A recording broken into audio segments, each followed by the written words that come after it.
hukunci ne. Me ya ce wai kwaikwayo? Wai hukuncin ki shashashan hukunci ne. To dan ya ce shashasha ne sai ya zama hakan? To ai da yake shi baya faɗan ƙarya ne.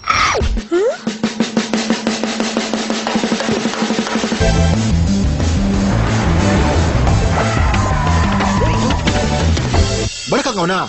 Me ka dauki kanka ne? Wai a matsayin me ka dauki kanka? Ni shashasha ce? Hukunci na shine shashancin? Kina tantama ne? Dan na yarda da kai, na zama shashasha kenan? Kauna, manta da batun amsata ko aka san haka. Kin ce kina son wanda zai soki ya tsawon rayuwa ko ba haka ba? Kwarai. Shi yasa na faɗa hakan. Hukunci na yanke mai ƙarfi. Gani nan a nan. Shi yasa na ce shashancin ai. Ki tuna da wani abu guda. Ba namijin da zai so ya tsawon rayuwa. Wanda bai da so ba dama, haka zai ce ai. Kauna. Ni na fi ki yadda da soyayya Janu. Ki saurare ni.